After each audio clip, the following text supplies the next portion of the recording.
So I was trying to think of something to make for a birthday present when I remembered. Chocobos are great. Chocobo racing's cool. Chocobos are great. I love chocobos. Okay, Chocobo, got it. A bobblehead version seems like it'd be pretty cool to make, so I start off with a 1:1 scale sketch to act as a reference for sculpting. The materials I'm using are pretty standard. Heavy gauge wire for the armature, aluminum foil for mass, and Super Sculpey Firm as the sculpting material. A bolt, nuts, and a spring are used to construct the bobblehead mechanism, 2-part epoxy for some gluing, and finally spray primer and cheapo craft store acrylic paints. After doing some research, I found that bobbleheads basically balance on top of a post.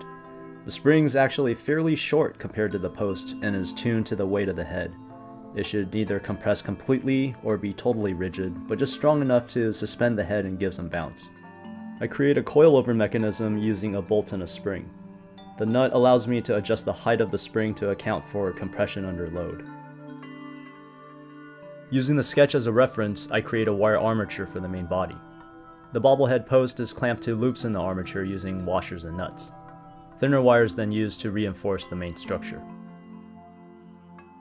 So now I start bulking out the main body using aluminum foil. The idea is to have roughly a 1/4 inch thick outer layer of Sculpey. This makes the whole thing bake more evenly. Again, the initial sketch is useful as a reference. The head, of course, needs to be hollow, so to do this I make a smooth core of aluminum foil and then wrap a parchment paper sleeve over it. This way I'll have something solid to sculpt the head on, but then later I can easily remove the core after baking. So now I can start adding Sculpey to the armature. The general process is to apply the layer of Sculpey, hand shape it to the rough form, and then use a tool to refine the sculpt and add details. The head starts off as a sphere over the aluminum core. I build up the forehead and the cheeks to give it more of a parakeet shape. I'm also trying to keep in mind that the head has to balance on a post, so there needs to be about the same amount of weight between the front and back and the left and right.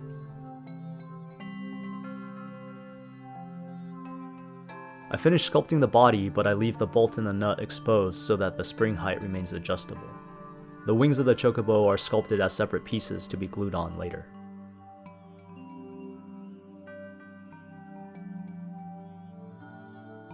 The sculpt is too big for the little craft oven, so we'll have to use the cooking oven. Be sure to clean the oven thoroughly after baking the clay. Some people actually enclose the sculpt in an oven bag or sheets of aluminum foil. After the sculpt cools down and hardens, I remove the aluminum core and peel off the parchment paper from inside the head. Now I can test fit the head on the body. I cut out a piece of 2mm thick craft foam and put it inside the top of the head to give more grip for the spring. The head balances pretty well, but the spring height does need to be raised a bit to account for the weight of the head. After masking off the neck post, I prime the parts and then start painting. I generally use paintbrushes instead of an airbrush. 2 to 3 layers of acrylic paint is enough to give a solid base. Also, changing the brushstroke directions in each layer gives a smooth overall coat. After that, I do a couple of washes with darker colors and then dry brush some highlights.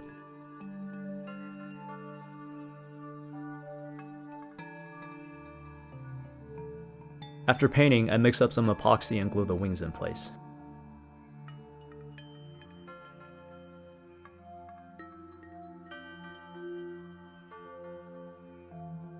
I have to use some tape to hold the wings while the glue sets. After removing the tape, the Chocobo is done.